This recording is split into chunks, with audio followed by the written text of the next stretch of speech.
ان الحمد لله نحمده ونستعينه ونستغفره ونعوذ بالله من شرور انفسنا ومن سيئات اعمالنا من يهده الله فلا مضل له ومن يضلل فلا هادي له واشهد ان لا اله الا الله وحده لا شريك له واشهد ان محمدا عبده ورسوله اما بعد فان خير الحديث كتاب الله وخير الهدي هدي محمد صلى الله عليه واله وسلم وشر الامور محدثاتها وكل محدثة بدعة وكل بدعة ضلالة وكل ضلالة في النار. اعوذ بالله السميع العليم من الشيطان الرجيم من همزه ونفخه ونفثه. بسم اللہ الرحمن الرحیم. رب اشرح لی صدری ویسر لی امری واحلل عقدۃ من لسانی یفقہوا قولی. بسم اللہ الرحمن الرحیم. ان اللہ وملائکتہ یصلون علی النبی یا ایہا الذین آمنوا صلوا علیہ وسلموا تسلیما. اللهم صل على محمد وعلى آل محمد كما صليت على إبراهيم وعلى آل إبراهيم إنك حميد مجيد.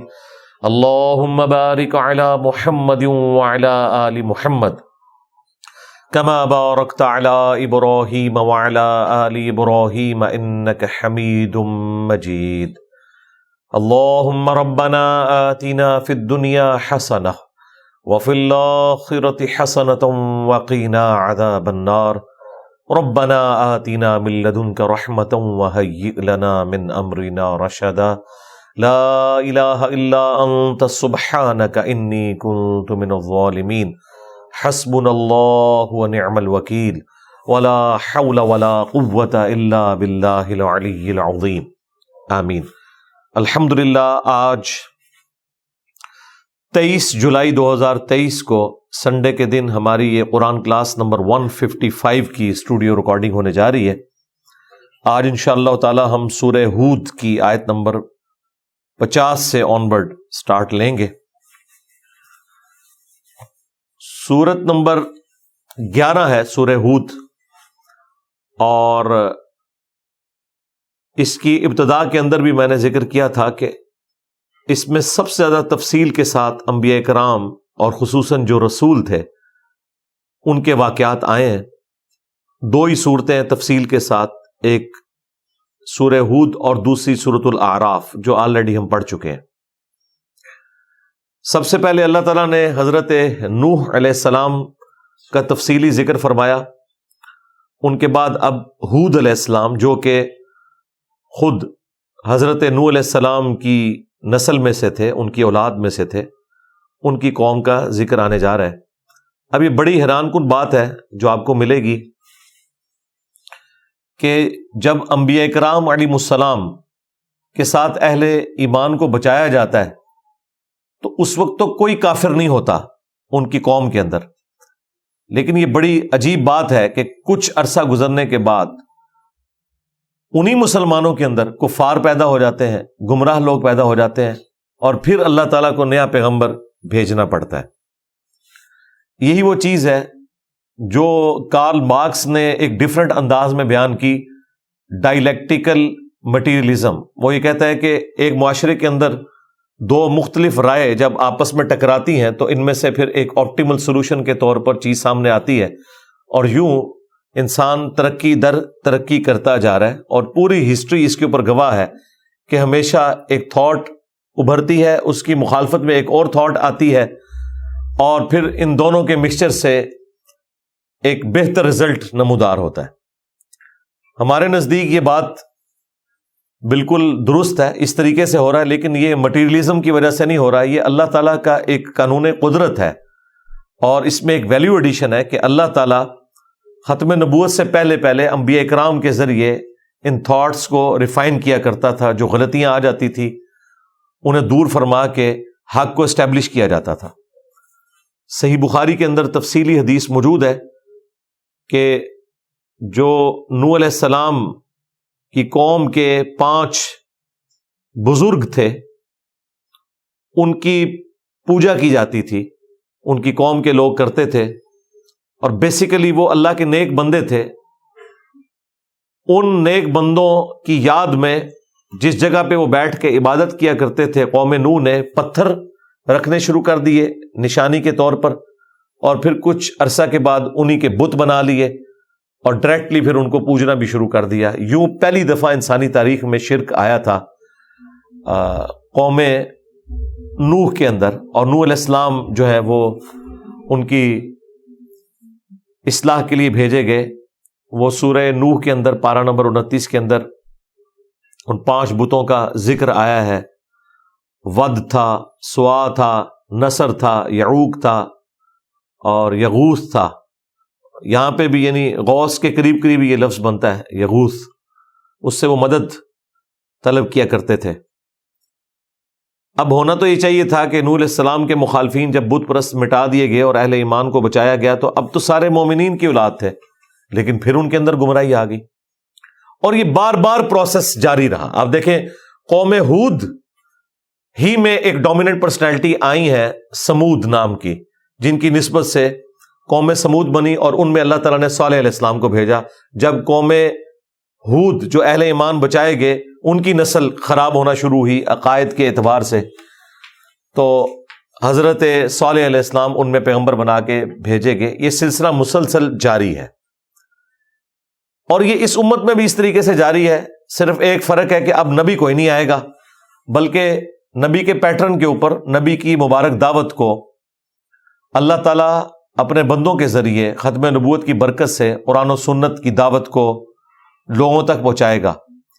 تو یہ گمراہیاں جو اس امت میں پھیلی ہیں، یہ اتنی بھی پریشانی کی بات نہیں ہے کہ کوئی خاص اسی امت کے ساتھ ایسا ہوا، اگلی امتوں میں بھی ایسا ہی ہوا کرتا تھا۔ یہ وہی پیٹرن ہے جو آگے ٹرانسفر کر رہا ہے۔ اعوذ باللہ من الشیطان الرجیم، بسم اللہ الرحمن الرحیم۔ وَإِلَىٰ عَادٍ أَخَاهُمْ هُودًا، اور قوم عاد کی طرف بھیجا گیا ان کے بھائیوں میں سے ہود کو۔ یہ عاد نام کی ایک پرسنالٹی تھی نوح علیہ السلام کی اولاد میں جو ڈومیننٹ تھے، جن کی نسبت سے یہ قوم عاد بنی۔ تو انہی کے بھائیوں میں ہود کو بھیجا گیا، یعنی انہی کی اسپیشی سے تعلق رکھتے تھے، اسی قوم میں سے تھے۔ ہمارے نبی علیہ السلام کے لیے بھی تو یہی آیا نا، لَقَدْ جَاءَكُمْ رَسُولٌ مِّنْ أَنفُسِكُمْ، تمہاری جانوں میں سے یہ رسول کو بھیجا ہے۔ یعنی رسول بھی انسان ہوتے ہیں اور وہ اسی معاشرے سے تعلق رکھتے ہیں تاکہ وہ لوگوں کے لیے رول ماڈل بنے۔ قال یا قوم اعبدوا اللہ، تو وہی بات انہوں نے اپنی قوم کے سامنے رکھی جو نوح علیہ السلام نے رکھی تھی، اے میری قوم عبادت کرو اللہ کی، ما لکم من الہ غیرہ، تمہارا اس کے سوا کوئی اور معبود نہیں ہے، ان انتم الا مفترون، مگر یہ کہ تم نے صرف ایک جھوٹ باندھ رکھا ہے، جو تم نے جھوٹے خدا گھڑ لیے ہیں، ان کا کوئی لینا دینا نہیں اس سچے معبود کے ساتھ، یہ اس معبود کی تعلیمات نہیں ہے۔ اچھا، یہ ساری وہی دعوت ہے جو نوح علیہ السلام نے بھی رکھی تھی، اور میں چونکہ اس پہ تفصیلی بول چکا ہوں، اب میں صرف ان آیات کو ترجمے کی حد تک ہی کور کروں گا۔ یہ اگلی بات بھی وہی ہے، یا قوم لا اسألکم علیہ اجرا، اے میری قوم میں اس دعوت و تبلیغ کے بدلے میں جو تمہاری آخرت بنا رہا ہوں، تمہیں اللہ کا تعارف کروا رہا ہوں، قیامت کے دن کا ڈر سنا رہا ہوں، اس کے بدلے میں تم سے کوئی اجر نہیں مانگتا۔ ان اجریہ الا علی الذی فطرنی، میرا اجر اور میرا صلہ تو نہیں ہے مگر اس ذات کے ذمہ جس نے مجھے پیدا کیا ہے، وہی مجھے اجر دے گی اس دعوت و تبلیغ کا۔ افلا تعقلون، کیا تم اس حقیقت کو نہیں سمجھ رہے؟ کیا تم عقل نہیں رکھتے؟ یعنی یہ بتایا جا رہا ہے کہ میں نے اس دعوت و تبلیغ کے بدلے کوئی چندہ بک نہیں بنائی، تم سے پیسہ نہیں ہتھیایا، نہ میں نے کوئی سردار بننے کی کوشش کی ہے، میں تو آخرت کی فکر میں ہوں تمہاری، جو اللہ نے میری ڈیوٹی لگائی تھی۔ تو یہ بات کافی ہے کہ میں نے کوئی دنیاوی منصب حاصل نہیں کیا۔ آج بھی جو شخص یہ ساری باتیں کر سکے وہ دعویٰ کر سکتا ہے کہ وہ نبیوں کے پیٹرن کے اوپر ہے، اور اگر وہ اس سسٹم کا بینیفیشری ہے پھر اسے کوئی حق نہیں پہنچتا کہ وہ نام تو لے پیغمبروں کے اور ان کی دعوت کے، اور خود بینیفیشری ہو اس سسٹم کا. وَيَا قَوْمِ اسْتَغْفِرُوا رَبَّكُمْ, اور اے میری قوم استغفار کرو اپنے رب کی طرف. ثُمَّ تُوبُوا, اور پھر اس کی طرف متوجہ ہو, توبہ اور رجوع لاؤ, الیہ, اس کی طرف. یرسل السماء علیکم مدرارا, تو یہ توبہ کی برکت یہ ہوگی کہ آسمان سے موسلا دار بارش تمہارے اوپر برسے گی. اگلے زمانوں میں تو آپ کو پتا ہے کوئی ٹیکنالوجی کا تو لوگ نہیں کھا رہے تھے نا. اس وقت تو سورس آف انکم اور زندگی گزارنا اسی بارش کے اوپر, جو بارانی ایک معاملہ ہوتا تھا, زمین اگاتی تھی, آپ کھاتے تھے, 2 وقت کی اپنی روٹی پوری کرتے تھے, اور رات کے وقت سو جاتے تھے, پھر صبح اٹھ کے وہی مشقت. آج تو زندگی بالکل بدل چکی ہے نا جی. آج جو ذریعہ معاش ہے وہ بالکل ڈیفرنٹ ہو چکا ہوا ہے. آج جو ہمیں تکلیف معاش کی کاٹنی پڑ رہی ہے پہلے یہ والی نہیں تھی. آپ یوسف علیہ السلام کا جب ذکر خیر آئے گا اگلی سورت کے اندر, سورہ یوسف میں, اور اس کے اوپر ایران والوں نے جو فلم بنائی ہے وہ آپ دیکھیں, تو وہ ساری کی ساری زندگی ان کی اناج کے گردی گھومتی ہے کہ وہ اگا رہے ہیں, کھا رہے ہیں, فاقے ہوئے ہیں, مصر چلے گئے ہیں اور وہاں سے جا کے اناج لے کے آئے ہیں. نہ کوئی انٹرنیٹ ہے, نہ کوئی گاڑی ہے, نہ کوئی اسمارٹ فون ہے, نہ کوئی گیس کا کنیکشن ہے, نہ کوئی بجلی کا کنیکشن ہے. یعنی کتنی سادہ سی زندگی ہوا کرتی تھی.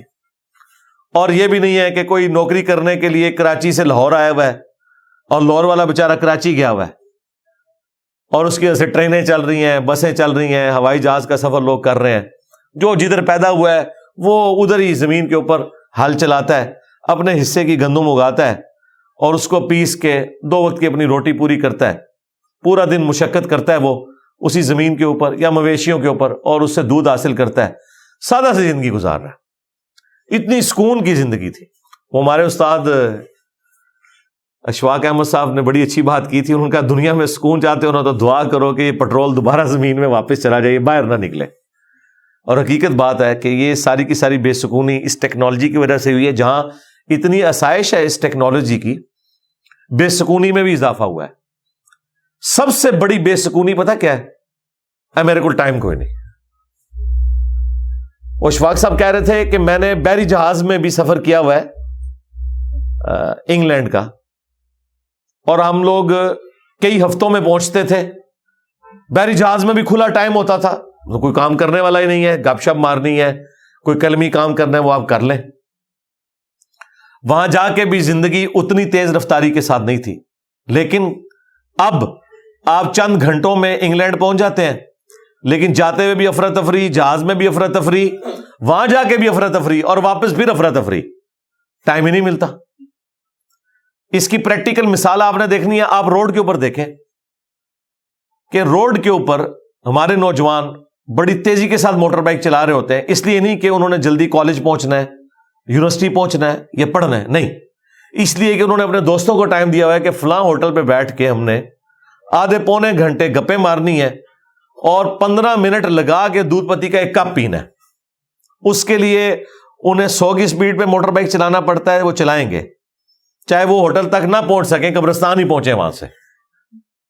تو اتنی تیزی کس چیز کی؟ اس میں سے نکل تو کچھ بھی نہیں رہا. ہماری وہاں پہ جو ایکٹیویٹی ہے وہ یہ ہے کہ ہم نے آدھا گھنٹہ گپیں لگانی ہے, 15-20 منٹ چائے پینی ہے, اور روڈ پہ ہم 5 منٹ بھی فالتو لگانے کے لیے تیار نہیں ہے کہ سکون سے چلے جائیں کہ یار پہنچ جائیں وہاں پہ. اور خدا نہ خواستہ جب ایکسیڈنٹ ہوتے ہیں تو پھر کئی مہینوں کے لیے بستر کے اوپر پڑے رہتے ہیں. آپ کو تو صرف ایک خبر سننے کو ملتی ہے نا کہ فلاں بندہ ایکسیڈنٹ میں بچ گیا, آپ کہتے ہیں شکر ہے بچ گیا. لیکن وہ جو تکلیف کاٹ رہا ہوتا ہے, اور اس کے جو ماں باپ تکلیف کاٹ رہے ہوتے ہیں, صرف ٹوائلٹ جانا ہی اتنا بڑا عذاب ہوتا ہے. بستر پہ لیٹا رہنا. یہ جن لوگوں کے ساتھ اس قسم کے چھوٹے موٹے حادثات ہوئے ہیں نا, کسی کی ہڈی فریکچر ہوگی, ذرا اس سے پوچھیں کہ وہ ایک دن کس طرح گن کے کٹتا ہے. آپ کو ایک خبر ملتی ہے, پھر کئی مہینوں کے بعد دوبارہ بندہ منظر عام پہ آ جاتا ہے. وہ کئی مہینے اس نے خود کتنے تکلیف میں اور عذاب میں کاٹے, اور جو گھر والوں کے لیے مصیبت بن کے رہا وہ ایک الگ سے. تو پہلے زمانوں میں کیا سکون ہوا کرتا تھا, 2 وقت کی روٹی. اور وہ چیز آپ کو یہاں پہ سمجھ آئے گی کہ انہیں کیا بات کی جا رہی ہے کہ اللہ کی طرف توبہ لاؤ, اس کی طرف رجوع لاؤ تو دیکھو وہ آسمان سے موسلا دار بارش تمہارے لیے نازل کرے گا، تمہارا رزق۔ وَيَزِدْكُمْ قُوَّةً إِلَىٰ قُوَّتِكُمْ، اور وہ تمہاری قوت میں اور قوت کا اضافہ کر دے گا، فائنینشیل ریسورسز تمہارے لیے آ جائیں گے، پلس یہ کہ تمہیں اولاد دے گا۔ اس وقت تو قبائلی سسٹم میں اولاد جو ہے نا وہ ایک ذریعہ ہوتی تھی قوت کا۔ وَلَا تَتَوَلَّوْا مُجْرِمِينَ، اور دیکھو کہ مجرم نہ بنو اس کی طرف سے روگردانی کرتے ہوئے۔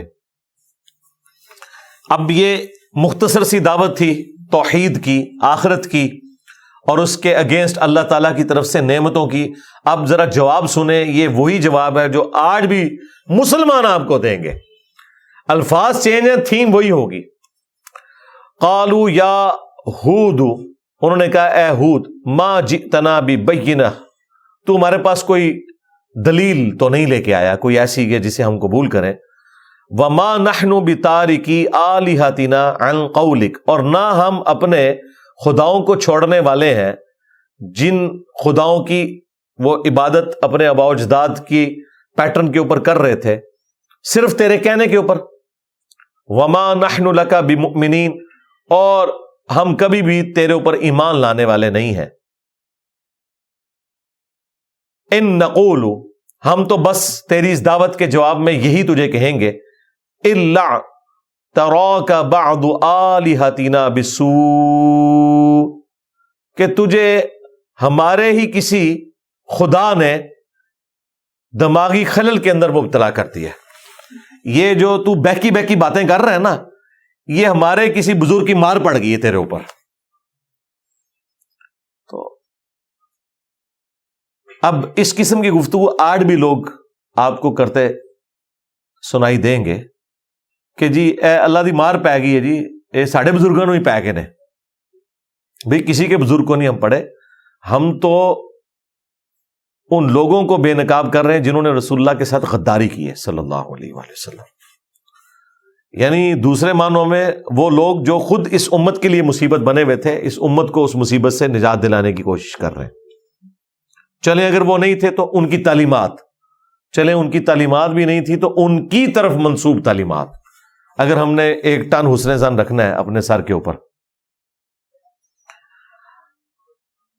قال انی اشہد اللہ، تو حضرت ہود علیہ السلام نے اس کے جواب میں کہا کہ میں تو بے شک اللہ کو گواہ بناتا ہوں، واشہدوا انی بریء مما تشرکون، اور تم بھی گواہ رہنا کہ جو شرک تم کر رہے ہو میں اس سے اعلان برات کرتا ہوں، یعنی میں ایک اللہ کا ماننے والا ہوں، میں اس شرک کے اندر تمہارا ساتھ نہیں دوں گا۔ من دونہ، اس کے سوا، یعنی اللہ کے سوا جو تم نے شریک ٹھہرائے ہیں نا، میں ان کی عبادت کرنے والا نہیں ہوں، ان سے اعلان برات کرتا ہوں۔ فَكِيدُونِي جَمِيعًا ثُمَّ لَا تُنظِرُونَ، پس تم نے جو سازش کرنی ہے نا میرے خلاف، سب کے سب کر لو مل کر، اور اس کے بعد مجھے مہلت بھی نہ دو۔ یعنی وہی بات ہے کہ وہ کہتے ہیں نہیں بزرگ نگاہ مار کے یہ کر دیتے ہیں، تو حضرت ہود علیہ السلام نے بھی کہا نا کہ جو تم نے یہ بزرگ کھڑے کیے ہوئے ہیں اپنے آلہہ جھوٹے، ان سے جو بن پڑتا ہے نا انہیں کو کہ کر لیں۔ انی توکلت علی اللہ، بے شک میں نے اللہ ہی پر بھروسہ کیا، ربی، جو کہ میرا رب ہے، وربکم، اور وہ تمہارا بھی رب ہے، میں اسی پر بھروسہ کرتا ہوں۔ انہوں نے چونکہ کہا تھا نا کہ آپ کو مار پڑ گئی ہے ہمارے بزرگوں کی، ہمارے آلہہ کی، تو انہوں نے کہا ٹھیک ہے، اگر مار پڑی ہے یا نہیں پڑی ہے، اب جو کرنا ہے نا تمہارے بزرگ کر لیں جو میرا بگاڑ سکتے ہیں۔ اچھا، اس طرح کی باتیں آج بھی ہم کریں نا حضرت ہود علیہ السلام کے پیٹرن کے اوپر، تو لوگ کہتے ہیں جی گستاخی کر رہے ہیں، یہ ہم کریں گے نا۔ میں نے اب یہ بات جب کی تھی کہ یار آپ لوگ تخت بلقیس کی مثال دیتے ہو تو ٹھیک ہے، وہ تو اسٹیبلش ہے۔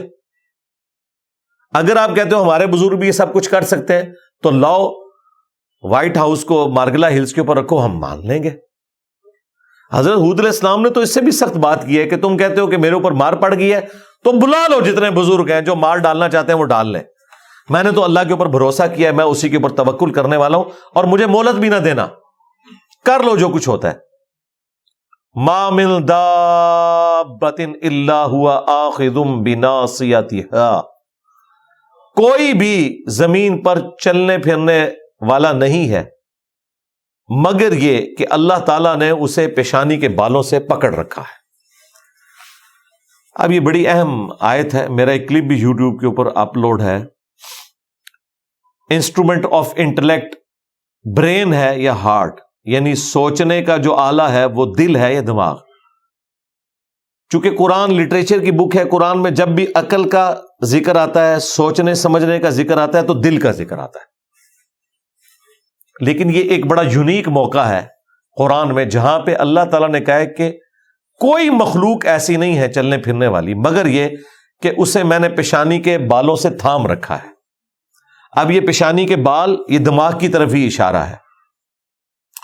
پوٹینشلی تو ہر چیز اللہ کے اختیار میں ہے، ایون ہم جو خیر بھی کرتے ہیں تو ظاہر ہے یہ خیر کی طاقت بھی اللہ نے دی ہے اور یہ سوچ بھی اللہ دیتا ہے، اور جو ہم شر کر رہے ہیں یہ شر کرنے کی طاقت بھی اللہ نے دی ہے، اور اس کی کمپیٹنسی کہ ہم شر کا سوچ سکتے ہیں، پوٹینشلی یہ کمپیٹنسی بھی اللہ نے دی ہوئی ہے۔ لیکن یہ اب ہماری مرضی ہے کہ ہم پازیٹیو چیز کی طرف جاتے ہیں یا نیگیٹو کی طرف۔ اگر نیگیٹو اللہ نہ رکھتا تو امتحان ختم ہو جاتا، نیگیٹو رکھ کے بتایا کہ یہ نیگیٹو ہے اور اس میں اٹریکشن بھی رکھ دی ہے، لیکن آخرت میں عذاب ہے، دنیا میں عذاب وہ نظر نہیں آتا۔ اس لیے آپ نے پازیٹیو کی طرف جانا ہے جس کا انعام دنیا میں نظر نہیں آتا، بغیر دیکھے آخرت کے انعام کے اوپر اکتفا کرتے ہوئے آپ نے نیکی کا کام کرنا ہے اور برائی سے بچنا ہے، یہ ہے اصل چیز۔ تو زمین پر چلنے پھرنے والی کوئی مخلوق نہیں مگر یہ کہ اللہ نے اسے ماتھے کے بالوں سے تھام رکھا ہے۔ ان ربی علی صراط مستقیم، بے شک میرا رب سیدھے راستے کے اوپر ہے۔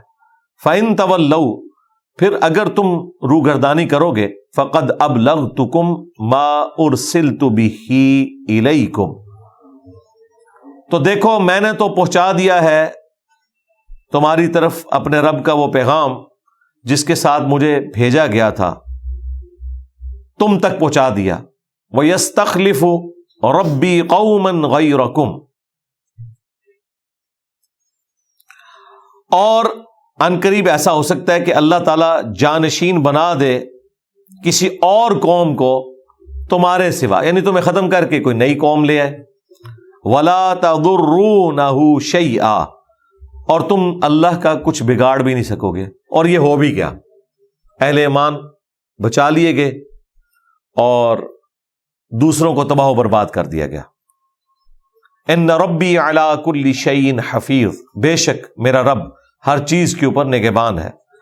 وَلَمَّا جَاءَ أَمْرُنَا، اور جب ہمارا حکم عذاب آ پہنچا، نَجَّيْنَا هُودًا وَالَّذِينَ آمَنُوا مَعَهُ، تو ہم نے نجات دی ہود علیہ السلام کو اور جتنے لوگ ان کے ساتھ ایمان لے کر آئے تھے، بِرَحْمَةٍ مِنَّا، اپنی طرف سے رحمت کے ساتھ، وَنَجَّيْنَاهُمْ مِنْ عَذَابٍ غَلِيظٍ، اور ہم نے ایک سخت عذاب سے انہیں نجات دے دی۔ اب وہ عذاب کیا تھا کہ قوم ہود کے اوپر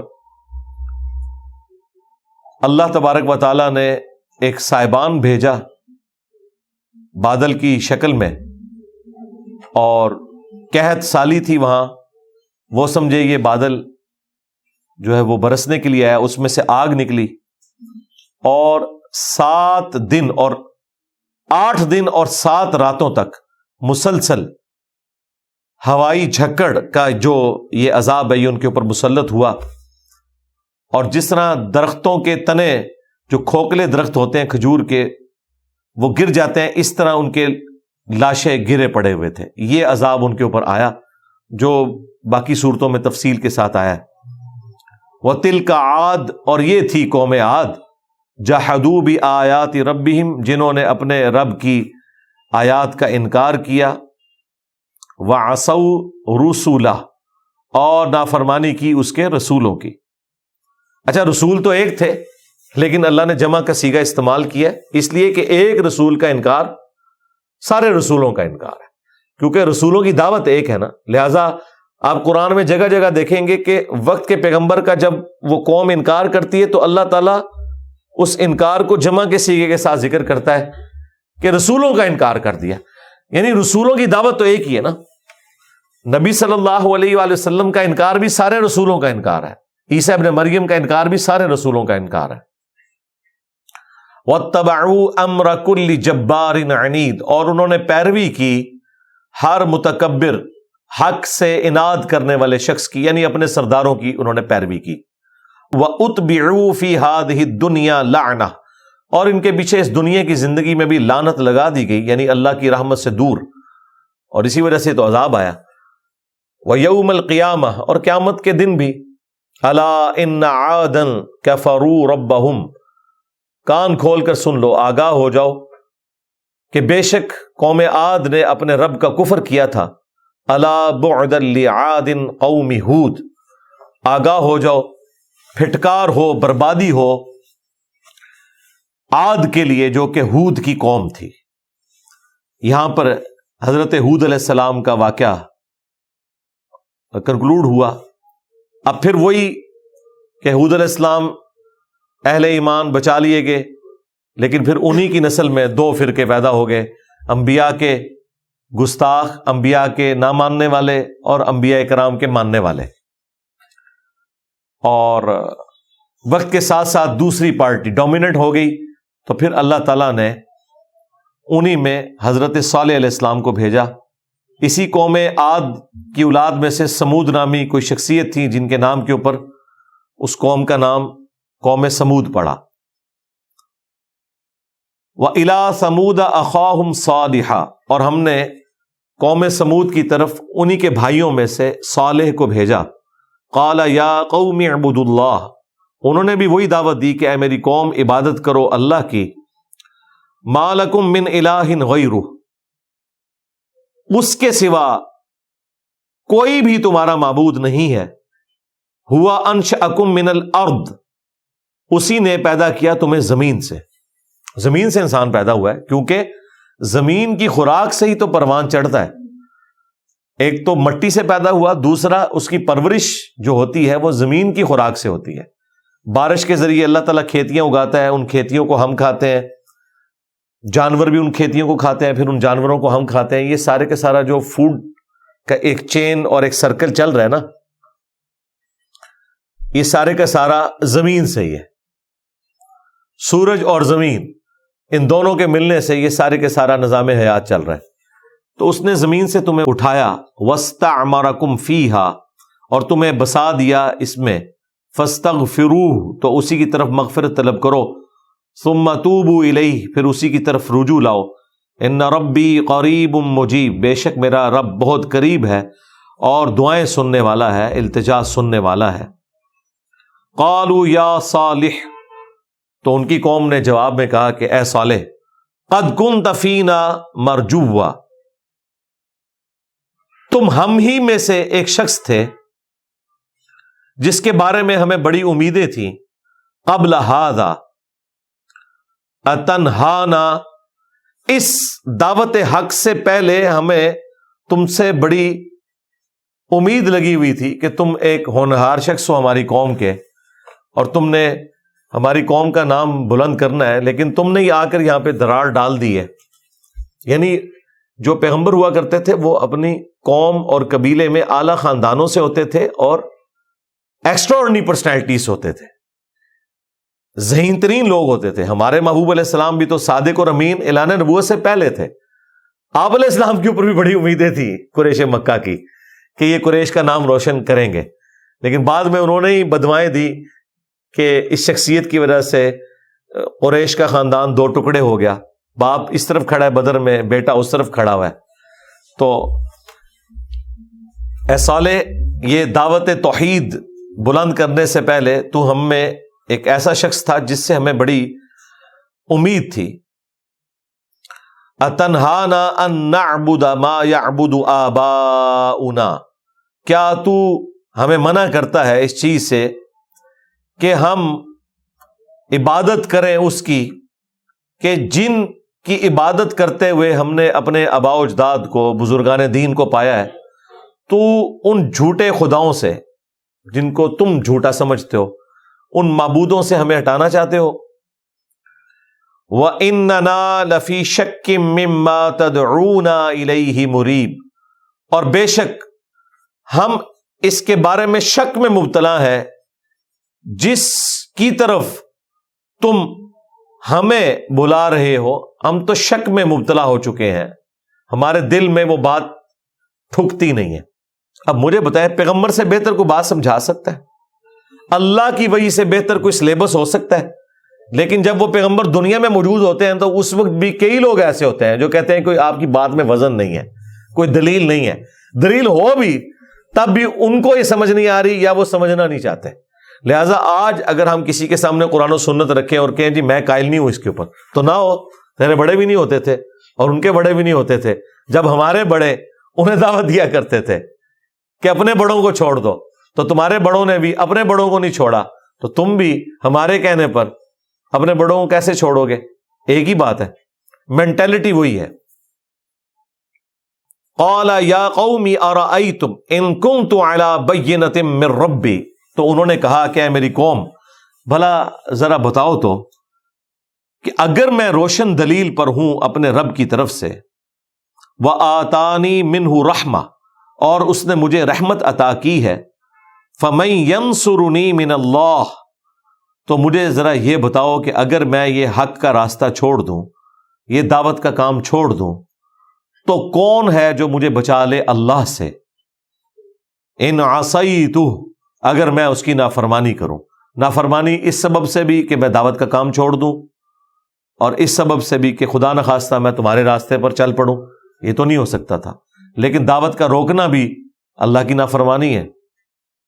فما تزیدوننی غیر تخسیر، تم تو نہیں زیادہ کرنا چاہتے میرے لیے سوائے نقصان کے، یعنی میرا حال تو یہ ہے کہ میں تمہیں حق کی طرف بلا رہا ہوں اور الٹا تم مجھے اس دعوت کے کام سے ہٹانا چاہتے ہو، تو اس سے تو میرے نقصان میں ہی تم اضافہ کرو گے، تو میں تو یہ حق کا راستہ کبھی چھوڑنے والا نہیں۔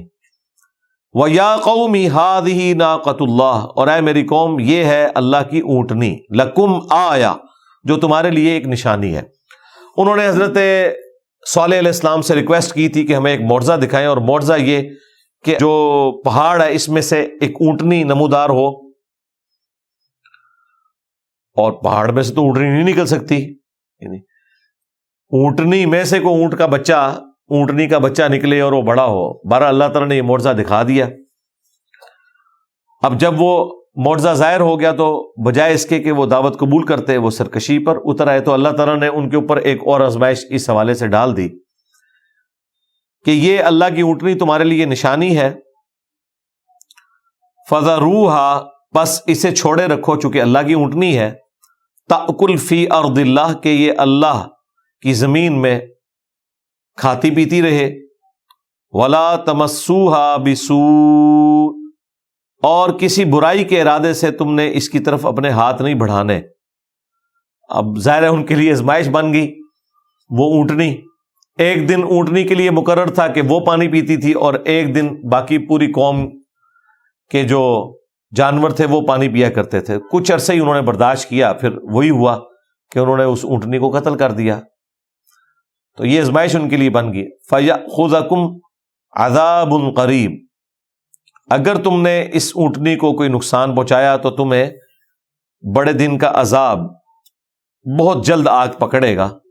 فَعَقَرُوهَا، تو انہوں نے اس کی کونچیں کاٹ ڈالی، اس کی رگ کو کاٹ دیا۔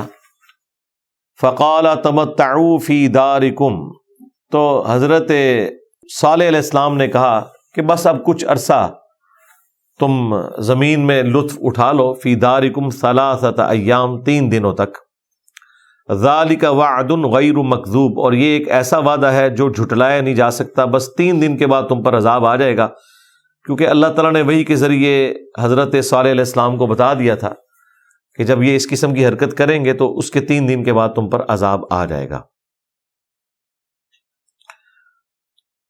تو انہوں نے اس اونٹنی کو قتل کر دیا۔ فلما جاء امرنا، پس جب ہمارا حکم عذاب آ گیا، نجینا صالحا، تو ہم نے نجات دی صالح علیہ السلام کو، والذین آمنوا معہ، اور اہل ایمان کو بھی جو ان کے ساتھ ایمان لائے تھے، برحمت منا، اپنے پاس سے رحمت کے ساتھ، ومن خزی یومئذ، اور اس دن کی ذلت اور رسوائی سے بھی بچا لیا حضرت صالح علیہ السلام اور ان کی قوم کو۔ ان ربک هو القوی العزیز، بے شک تیرا رب قوت والا ہے اور غالب ہے۔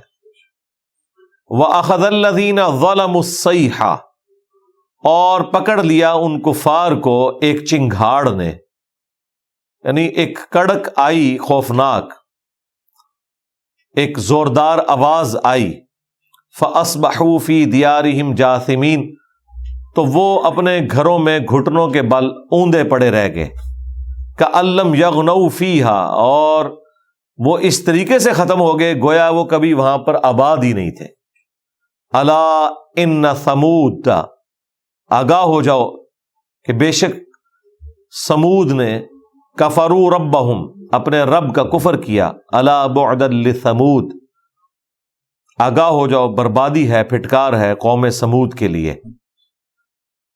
تو یہاں پر حضرت صالح علیہ السلام کی قوم کا ذکر مکمل ہوا کہ ان کا بھی الٹیمیٹ انجام پھر یہی ہوا، اور پھر اسی طریقے سے نسل انسانی چلتی رہی، حتیٰ کہ حضرت ابراہیم علیہ السلام منظر عام پر آئے اور وہ اپنی دعوت لے کر سامنے آئے، اور انہی کے بھتیجے تھے حضرت لوط علیہ السلام، ان کو اللہ تعالیٰ نے ایک قوم کی طرف روانہ کیا جس کے اندر برائی پائی جاتی تھی۔ اب وہ دونوں کا کمبائنڈ ذکر یہاں پر آئے گا، لیکن تفصیل کے ساتھ قوم لوط کا ذکر آئے گا۔ اس حوالے سے آلریڈی میں نے سورۃ الاعراف کے اندر تفصیلی گفتگو کی تھی، قوم لوط پر عذاب کیوں آیا اور اس سے ریلیٹڈ جتنے احکام و مسائل تھے قرآن و سنت کی روشنی میں، اس فعل کی شرعی سزا کیا ہے اور احادیث کے اندر کیا تفصیلات آئی ہیں۔ تو آج میں صرف بس اتنا ہی ذکر کروں گا جتنا ساتھ ساتھ آئے گا، اتنی تفصیل کے ساتھ اس ٹاپک کو لے کے نہیں چلوں گا۔ سورہ الاعراف کے اندر جو آیات گزری تھی ان میں آلریڈی ڈسکس کر چکا ہوں۔ وَلَقَدْ جَاءَتْ رُسُلُنَا إِبْرَاهِيمَ بِالْبُشْرَى، اور بے شک ہمارے فرشتے آئے ابراہیم علیہ السلام کی طرف، رسول کہا گیا یعنی وہ پیغمبر بن کے اس اعتبار سے اللہ کا پیغام لے کر، قالوا سلاما، اور خوشخبری کے ساتھ انہوں نے یہ بھی کہا کہ آپ پر سلامتی ہو۔ صرف سلام بولنا، سلاما بولنا، سلام علیکم بولنا، السلام علیکم بولنا، یہ سارے کے سارے صیغے قرآن و سنت سے ثابت ہے سلامتی کی دعا کے طور پر۔ قال سلام، تو انہوں نے ابراہیم علیہ السلام سے کہا کہ آپ پر سلام ہو، تو اس کے جواب میں آپ نے فرمایا قال سلام، تم پر بھی سلام ہو۔ پہلے فرشتوں نے آ کے سلام کیا، اس کے بعد حضرت ابراہیم علیہ السلام نے سلام کے جواب میں کہا قال سلام، تم پر بھی سلام ہو۔ فما لبث ان جاء بعجل حنیذ، تو وہ جلدی سے ان کی ضیافت کے لیے ایک بھنا ہوا بچڑا لے آئے، یعنی بچڑے کا گوشت انہوں نے گفٹ کے طور پر ان کے سامنے رکھا، بھون کر۔ موٹا گوشت جس کو آپ کہتے ہیں یہ بیماری ہے، اور لوگ بڑے فخر سے بتاتے ہیں سب کانٹیننٹ میں کہ ہم تو چھوٹا گوشت کھاتے ہیں، چونکہ وہ مہنگا ہوتا ہے تو وہ اپنی ایک امیری کا ثبوت دیتے ہیں، اور ساتھ پھر کہتے ہیں کہ جی چھوٹا گوشت، بکری کا گوشت کھانا سنت بھی ہے۔ تو بھائی اگر بکری کا گوشت کھانا محمد رسول اللہ کی سنت ہے تو بڑا گوشت کھانا یعنی بچڑے کا گوشت کھانا یہ محمد رسول اللہ کے والد کی سنت ہے، ابراہیم خلیل اللہ کی، دونوں ہی سنتیں ہیں۔ اور عید قربان کے موقع پر بچڑے بھی قربان کیے جاتے ہیں اور سنت ابراہیمی کو زندہ کیا جاتا ہے۔ وہ ایک جو مشہور روایت ہے کہ گائے کے دودھ میں تو شفا ہے لیکن اس کے گوشت کے اندر بیماری ہے، بالکل جعلی روایت ہے۔ اگر گائے یا بچڑے کے گوشت کے اندر بیماری ہوتی تو اللہ تعالیٰ اسے حلال نہ فرماتا اور سنت ابراہیمی نہ ٹھہراتا۔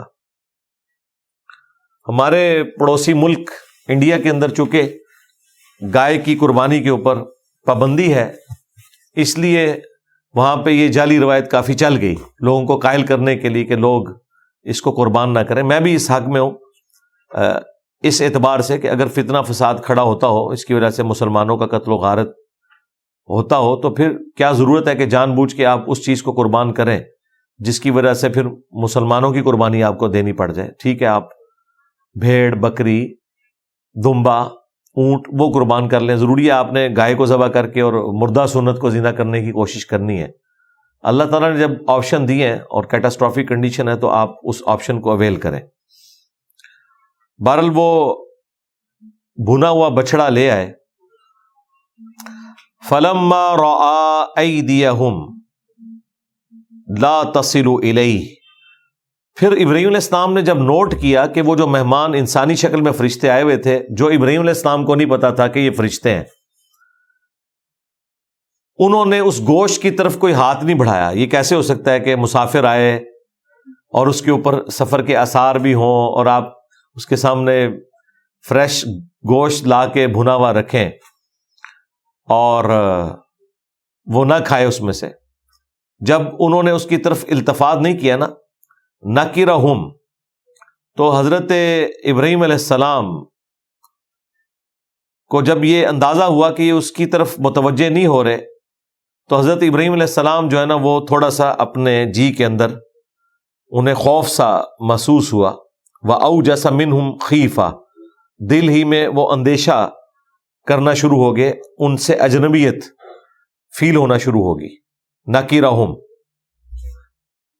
قَالُوا لَا تَخَفْ، تو فرشتوں نے کہا کہ مت ڈریے، اِنَّا أُرْسِلْنَا إِلَىٰ قَوْمِ لُوط، بے شک ہمیں قوم لوط کی طرف بھیجا گیا ہے اللہ تعالیٰ کی طرف سے، یعنی فرشتے ہیں۔ انہیں سمجھ آ گئی کہ قوم لوط کی طرف فرشتے آئے ہیں، اب یہ کوئی اللہ کا فیصلہ ہونے والا ہے۔ دیکھیں اب ان آیات کے اندر کئی ایک مدنی پھول ملتے ہیں، جس طرح ہمارے وہ باپا جانی کہتے ہیں مدنی پھول۔ سب سے پہلے تو یہ کہ حضرت ابراہیم علیہ السلام کے سامنے جب انسانی شکل میں فرشتے آئے تو انہیں پتہ ہی نہیں چلا کہ یہ فرشتے ہیں۔ علم غیب والا معاملہ تو حل ہو گیا کہ علم غیب اس وقت ہوتا ہے جب اللہ تعالیٰ بتائے، تو انہیں تو پتہ ہی نہیں چلا، ورنہ تو کبھی یہ نہ کرتے، ڈائریکٹ گفتگو کرتے کہ ہاں جی کس کام سے آئے ہو، اللہ کا پیغام لے کے آئے ہو۔ دوسری بات،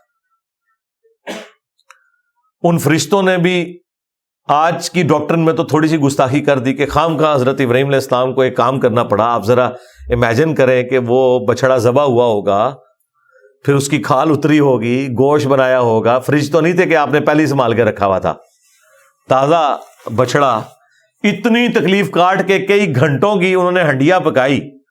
ٹھیک ہے، آج آپ کئی گھنٹوں میں ہڈیاں پکا کے سامنے رکھیں اور بندہ کہ جی میرا روزہ ہے لے جاؤ، تو انسان کو غصہ نہیں آتا؟ تو اس اعتبار سے تھوڑی سی گستاخی بھی کر دی آج کی ڈاکٹرن میں کہ پہلے ہی بتا دیتے ہیں، ابراہیم علیہ السلام کو مشقت نہ کاٹنی پڑتی۔ تیسری بات، جب وہ کھانا نہیں کھا رہے تھے پھر بھی حضرت ابراہیم علیہ السلام کی توجہ اس طرف نہیں گئی ہے کہ ہو سکتا ہے یہ فرشتے ہی ہوں۔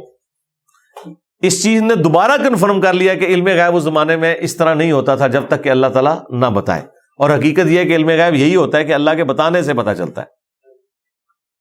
چوتھی بات اس میں سے کہ حضرت ابراہیم علیہ السلام نے اپنے دل میں خوف محسوس کیا ان سے، جی کے اندر اجنبیت فیل کی کہ یہ میرے گھر کا کھانا کیوں نہیں کھا رہے۔ اگلے زمانوں میں اگر کوئی آپ کے گھر کا نمک کھاتا تھا تو نمک حلالی اس کے اندر موجود ہوتی تھی، پھر وہ اس میزبان کو نقصان نہیں پہنچاتا تھا۔ یہ کلچر ہوتا تھا کہ میں نے یار اس کا نمک کھایا، میں اس کے ساتھ غداری نہ کروں۔ تو اگر کوئی شخص کسی کو نقصان پہنچانے اس کے گھر گیا ہوتا تھا نا، تو اس کے گھر سے کوئی چیز کھاتا پیتا نہیں تھا کہ یہ کیسے ہو کہ میں اس کا نمک بھی کھاؤں اور پھر اسے نقصان بھی پہنچاؤں، یعنی ایسی نارمز یہ چل رہی ہوتی تھی۔ تو حضرت ابراہیم علیہ السلام کا دماغ اس طرف گیا کہ شاید یہ کوئی نقصان پہنچانے آئے ہیں جس کی وجہ سے یہ میرا نمک نہیں کھا رہے۔ یہ ساری کی ساری باتیں آپ ذرا جمع کریں اور کیا کیا رزلٹ اس میں سے نکل رہے ہیں، صرف ایک واقعے کے طور پر اسے گزار نہ دیں۔ آج کی جو گمراہیاں مسلمانوں میں پھیلی ہوئی ہیں وہ ساتھ ساتھ آپ نے ایڈریس کرنی ہے. تو پھر جب ابراہیم علیہ السلام کو ان فرشتوں نے بتایا کہ آپ مت ڈریں، یعنی انہیں اندازہ ہو گیا کہ یہ ڈر رہے ہیں، تو مراد یہ کہ ہم کوئی آپ کو نقصان نہیں پہنچانے آئے اور نہ ہم انسان ہیں، ہمیں اللہ تعالیٰ نے بھیجا ہے قوم لوط کی طرف. وَامْرَأَتُهُ قَائِمَةٌ، اور اس وقت حضرت ابراہیم کی بیوی وہاں پاس ہی کھڑی تھی، سیدہ سارہ. فَضَحِكَتْ فَبَشَّرْنَاهَا بِإِسْحَاقَ، تو وہ ہنس پڑی. ہنسی کس بات سے؟ اپنے خاوند کے ساتھ جو کچھ ہوا تھا اس کے اوپر. واقعہ تو اس اعتبار سے تو تکلیف دہ تھا، لیکن یہ ایک چھوٹا سا پرینک بھی ہوا. یہ اوریجنل والا پرینک ہوا ہے کہ اسی کے مہمان آئے نے اور سارا کچھ تیار کیا. ظاہر ہے ان کی بیوی نے بھی بیچ میں ساری ایفرٹ پٹ کی ہوگی. اگر ابراہیم علیہ السلام اس بچڑے کو ذبح کر کے کھال اتار کے اور گوشت بنا کے لائے ہیں اور بیوی نے اتنی محنت کی ہے، تو ان کی ہنسی اس لیے چھوٹ گئی کہ اینڈ رزلٹ یہ ہے کہ یہ تو فرشتے نکلے ہیں. تو یہ نیچرل تھی ہنسی. آج کی ڈاکٹرن میں 295C لگتی ہے کہ وہ اپنے خاوند جو کہ پیغمبر تھا اس کے اوپر ہنس رہی تھی. فرشتوں پہ تو نہیں وہ ہنسی، اپنے خاوند پہ ہی ہنسی ہے نا، یا اپنے اوپر خود ہنسی ہوں گی کہ یہ کیا ہوا. اور یہ سب کچھ نیچرل تھا، انسان اسی طریقے سے بیہیو کرتے ہیں.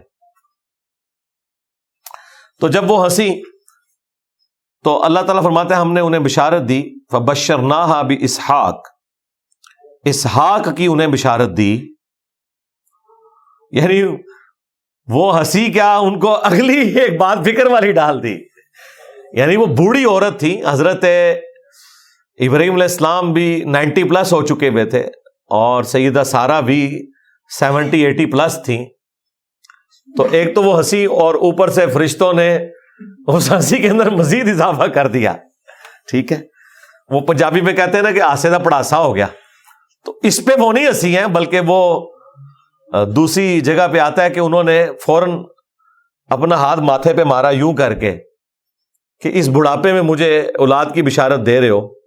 مطلب یہ خوشخبری ہے کہ ایک بوڑھی عورت جو ہے وہ ایک بچہ کھلائے اب اس عمر کے اندر، جبکہ میرا خاوند بھی بوڑھا ہو چکا ہے اور میں بھی بوڑھی ہوں. ہمارے معاشرے میں تو اللہ دیتا کہا جاتا ہے نا اگر بڑھاپے میں کسی کو اولاد ہو جائے. تو اس زمانے میں بھی بڑی عجیب بات ایک تصور کی جاتی تھی. اور ظاہر ہے کہ اولاد اس طرح ہوتی بھی نہیں، یعنی عورت جب 45+ کراس کر جائے اور اس کے وہ مینسز کا سلسلہ ختم ہو جائے تو پھر پریگنینسی کے چانسز آلموسٹ ختم ہو جاتے ہیں. اور یہاں پہ 70-80 سال کی بڑھیا اور خاوند بھی 90+ ہے. حضرت اسماعیل علیہ السلام تو پیدا ہو چکے ہیں، وہ 87 ایئرس کی ایج میں پیدا ہوئے ہیں جب ابراہیم علیہ السلام 87 ایئرس کے تھے. تو وَمِن وَرَاءِ اسحاق یعقوب، اور ساتھ ہی پوتے کی بشارت بھی دے دی. ہاں کہ اسحاق ہوگا اور اس کا بیٹا یعقوب ہوگا. اور یعقوب وہ جس کا لقب اسرائیل، اور اس کے 12 بیٹے جن میں یوسف علیہ السلام بھی ہیں، اور یہاں سے بنی اسرائیل چلے گی. یہ 7 بشارت مل گئی. قالت یا ویلتا، انہوں نے کہا وائے حیرانگی، یہ یعنی وہ ایکسکلیم ود سارو، انہوں نے کہا ہائے، اَأَلِدُ وَأَنَا عَجُوز، میرا بچہ ہوگا جبکہ میں بوڑھی ہوں. وَهَذَا بَعْلِي شَيْخًا، اور یہ میرے میاں بھی اتنے بوڑھے ہو چکے ہوئے ہیں، اب بڑھاپے میں میں نے بچے کھلانے ہیں اس عمر کے اندر. اولاد تو ان کو نہیں ہوئی تھی نا. تو حالانکہ خوشی بھی تھی کہ اللہ تعالیٰ اولاد دے رہا ہے ایک ایسی عورت کو جس کی اولاد ہی کوئی نہیں ہے، اور ساتھ پوتے کی بشارت بھی دے رہا ہے. لیکن دوسری طرف تھا کہ لوگ کیا کہیں گے، ظاہر ایک نیچرل تھی چیز. ان ھذا لشیء عجیب، یہ تو بڑی عجیب و غریب بات ہے کہ اب اس بڑھاپے میں ہمیں اولاد ہو جائے. اب اس کا مطلب قطعاً یہ نہیں تھا کہ وہ اللہ تعالیٰ کی قدرت کے اوپر یقین نہیں رکھتے تھے، لیکن انسان بہرحال انسان ہے، وہ فوراً اس طرف جاتا ہے کہ اللہ تعالیٰ نے اس دنیا کو اسباب کے ساتھ ہی جوڑا ہوا ہے، ہمیشہ معجزات نہیں ہوتے. یہ آپ کو لگتا ہے نا کہ ایک بابا بھی روزانہ کو 50 باتیں معجزات کی کر دیتا ہے. انبیاء میں یہ نہیں پائی جاتی تھی کہ معجزے در معجزے ہوتے جا رہے ہیں، صبح اٹھا تو ایک معجزہ ہے، ایک دوپہری. تو انہوں نے کہا کیسے ہوگا؟ اور یہی ہوا ہے حضرت زکریا علیہ السلام کے کیس میں بھی. سورہ مریم میں آل عمران میں آتا ہے کہ جب انہوں نے دعا کی کہ مجھے بڑھاپے میں اولاد دے، اور جب فرشتہ بشارت دینے آیا تو انہوں نے کہا میری اولاد کیسے ہوگی، میری تو بیوی بانجھ ہے، میں بوڑھا ہو چکا ہوں، تو یہ سلسلہ تو ہو نہیں سکتا. بھائی دعا خود مانگی تھی. اور پھر جب تمہیں پتا، پھر فرشتوں نے کیا کہا تھا کہ بھئی اللہ تعالیٰ تو ہر چیز پر قادر ہے، آپ کچھ بھی نہیں تھے، اللہ نے آپ کو پیدا کیا تو اللہ تعالیٰ اولاد دے سکتا ہے. اس کا یہ مطلب نہیں کہ ان کا عقیدہ نہیں تھا، یہ تھا کہ یہ کیسے ہو جائے گا، کہ عام طور پر ایسا نہیں ہوا کرتا. وہ عبد القادر جیلانی ہے جڑے 7 پتر لے کے دیتے تھے زبردستی. ہاں، ابراہیم علیہ السلام تو ایک پتر بھی نہیں تھے لے سکتے اللہ تعالیٰ سے. اور جو بشارت فرشتے لے کے آئے ان کی بیوی بھی حیران ہے کہ کیسے ہو جائے گا. ویسے اگر آج کی کسی کہانیاں سنی ہوتی انہوں نے، اور نعوذ باللہ اس کے ذریعے وہ نعوذ باللہ ورغلائے جاتے، تو پھر اس قسم کا کوئی عقیدہ رکھ سکتے تھے. لیکن ظاہر ہے کہ ان کے ہسبینڈ جو ہیں وہ پیغمبر تھے، اور پیغمبر اللہ کی جو ہے وہ حفاظت میں ہوتے ہیں، تو ان کی تربیت ان کو حاصل تھی، اس لیے یہ والی بات تو ان کے دماغ میں اس طریقے سے نہیں آنی تھی نا. تو انہوں نے کہا کہ یہ تو بڑی عجیب بات ہے. قالو، فرشتوں نے کہا اتعجبین من امر اللہ، تم تعجب کر رہی ہو اللہ کے حکم کے معاملے میں. رحمت اللہ، اللہ کی رحمت ہو، وبرکاتہ، اور اس کی برکتیں ہوں، علیکم، تم پر، اہل البیت، اے ابراہیم کے گھر والو، انہ حمید مجید، بے شک وہ ہر طرح کی تعریف کیا ہوا ہے اور بڑی شان والا ہے. یعنی وہ اپنی ذات میں خود ستودہ صفات ہے. یہ درود ابراہیمی میں آتا ہے نا، انک حمید مجید. یہاں پر اہل البیت کا لفظ ابراہیم علیہ السلام کی بیوی کے لیے آیا، گھر والوں کے لیے آیا. سورۃ الاحزاب کی آیت نمبر 33 میں نبی علیہ السلام کی بیویوں کو اہل البیت کہا گیا. بیویاں بھی اہل البیت میں ہیں اور اولاد بھی اہل البیت میں داخل ہوتی ہے. فلما ذهب عن ابراہیم الروع، پس جب ابراہیم علیہ السلام سے وہ خوف ٹل گیا. ظاہر ہے کہ جب یہ باتیں شروع ہوئی تو ظاہر ہے تھوڑی فریکنس شروع ہو گئی. پہلے تو وہ ڈرے ہوئے تھے، یہ نمک نہیں کھا رہے، تو پہلے انہوں نے بتایا کہ دیکھو ہمیں اللہ نے بھیجا ہے قوم لوط کی طرف، آپ کے لیے ہم یہ خبر لے کے آئے ہیں کہ بڑھاپے میں اب سارا کو اولاد ہوگی. لیکن اس سے پہلے جو تکلیف کاٹنی تھی وہ کاٹ چکی ہیں. حضرت سارہ نے وہ سوکن والا معاملہ بھی ہوا سیدہ ہاجر کے ساتھ. ہاجرہ لفظ نہیں، یہ ہاجر لفظ ہے. اور پوری زندگی بغیر اولاد کے گزاری انہوں نے. اس کے بعد خوشخبری ملی اور وہ بھی بڑھاپے میں. اب سمجھ نہیں آ رہی کہ اس پہ خوشی منائیں یا بڑھاپے میں اولاد جو کھلانی پڑے گی اس کے اوپر لوگ کیا باتیں کریں گے، اس کی بھی ایک تکلیف معاشرے کی ہے. تو یہ سارے کے سارا جب خوف دور ہوا ابراہیم علیہ السلام سے، وجاءتہ البشرا، اور انہیں یہ خوشخبری مل گئی کہ انہیں اولاد ہونے والی ہے. یجادلنا فی قوم لوط، تو وہ قوم لوط کے بارے میں جھگڑنا شروع ہو گئے فرشتوں کے ساتھ. دوسری جگہ ذکر ہے کہ ابراہیم علیہ السلام نے بھی یہ بات کی تھی کہ یہ اولاد ہوگی، تو فرشتوں نے کہا کہ مطلب کیا آپ اللہ کی قدرت سے یہ چیزیں باہر ہیں، اس کی رحمت سے باہر ہیں؟ انہوں نے کہا نہیں، اللہ کی رحمت سے تو مایوس جو ہے وہ فاسقین لوگ ہی ہوتے ہیں، ایسی بات نہیں ہے. صرف ایک دنیاوی جو ایک معاملہ ہے اس کے اندر اللہ تعالیٰ نے چیزوں کو اسباب کے ساتھ جوڑا ہوا ہے. میں آپ کو بڑے وثوق سے کہوں گا اس طرح کے جتنے واقعات ہیں، خواہ حضرت زکریا علیہ السلام کا تعجب کرنا، دعا مانگنے کے باوجود، فرشتوں کی بشارت کے باوجود کہ اولاد کیسے ہوگی، حالانکہ ان کو تو پتا تھا نا کہ اولاد ہو سکتی ہے. خواہ حضرت مریم کا تعجب کرنا باوجود اس کے کہ جبرائیل علیہ السلام انسانی شکل میں آ کے کہہ رہے ہیں کہ آپ اور آپ کی اولاد کو ہم جان والوں کے لیے نشانی بنانے لگے ہیں، اور جب بچہ پیدا ہوا ہے تو وہ کہہ رہی ہیں میں مر کے مٹی ہو جاتی، میں اپنی قوم کو کیا منہ دکھاؤں گی. تو بڑی اللاجیکل چیز لگتی ہے اہل ایمان کے کیس میں. ہمیں کو بشارت دے تو ہم شاید ایسا نہ کر رہے ہوں، اور اتنی بڑی ہستیاں اچانک ایسا کیوں کر رہی ہیں؟ ایک بشری تقاضا ہے. اور تیسرا یہ واقعہ آپ دیکھ لیں، یہ بڑے وثوق کے ساتھ میں بات کر رہا ہوں. اگر یہ واقعات بخاری مسلم میں آئے ہوتے نا تو منکرین حدیث نے کہنا تھا دیکھو کتنی گستاخی لکھی ہوئی ہے انبیاء کی. بھلا انبیاء ایسے ہو سکتے ہیں کہ دعائیں مانگے اللہ سے اور فرشتے آگے انہیں بشارت دے رہے ہیں اولاد کی، پھر بھی وہ یہ آگے سے کہنا شروع کر دیں کہ ہمیں اولاد کیسے ہو سکتی ہے؟ یہ سارے واقعات اگر بخاری مسلم میں ہوتے تو ان لوگوں نے مذاق اڑانا تھا. لیکن آج آپ ان کے سامنے رکھیں تو تعویل کریں گے کہ نہیں وہ بشری تقاضے کے تحت. بھائی کوئی عام بشر تھے، وہ پیغمبر تھے، اللہ کے نمائندے تھے دنیا پہ. ہمارا یہ عقیدہ ہے کہ اللہ تعالیٰ اگر بشارت دے تو ایسا ہی ہوا کرتا ہے. ان کا کیا عقیدہ نہیں تھا؟ بھائی تھا، وقتی طور پہ ہو گیا ایسا. تو یہ جو بشری کمزوریاں لگی ہوئی ہیں، میں انہیں کوئی گناہ نہیں کہتا اور کوئی لفظ استعمال نہیں کرتا. انسانی کمزوری ہے کہ انسان اسباب کے ساتھ اللہ تعالیٰ نے اسے جوڑا ہوا ہے، تو ان اسباب کو اڈاپٹ کرنا ہوتا ہے. یعقوب علیہ السلام اور ان کے بیٹوں کے اوپر جب فاقہ آیا ہے تو یعقوب علیہ السلام نے نیچے دیکھا تو سونا، اوپر دیکھا تو سونا نہیں کیا، بلکہ مصر بھیجا ہے اپنے بیٹوں کو، اور وہاں یوسف علیہ السلام سے جا کر لے کے آئے ہیں. اور انہوں نے جا کے وہاں رونا رویا ہے کہ بھئی فاقے آ گئے ہم پر. انہوں نے بھی آگے سے نہیں کہا بھئی تم پیغمبر کے صحابہ ہو، سونا بنا لو، اور تمہارے والد پیغمبر ہے، سونا بنا لو.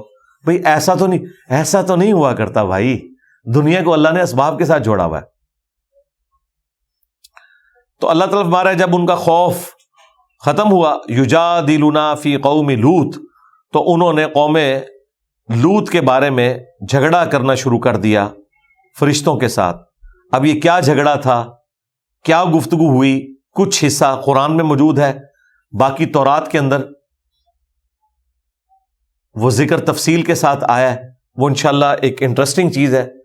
اور قوم لوط کی پوری تفصیلات، ان میں کیا برائیاں تھیں اور پھر الٹیمیٹ ان کا انجام کیا ہوا، وہ انشاءاللہ اگلی 156 نمبر کلاس کے اندر ہم کور کریں گے. آج کی کلاس کو ہم کنکلوڈ کرتے ہیں اسی آیت نمبر 74 کے اوپر. سبحانک اللہم و بحمدک، اشہد ان لا الہ الا انت، استغفرک و اتوب الیک، وما علینا الا البلاغ المبین. جزاکم اللہ خیرا.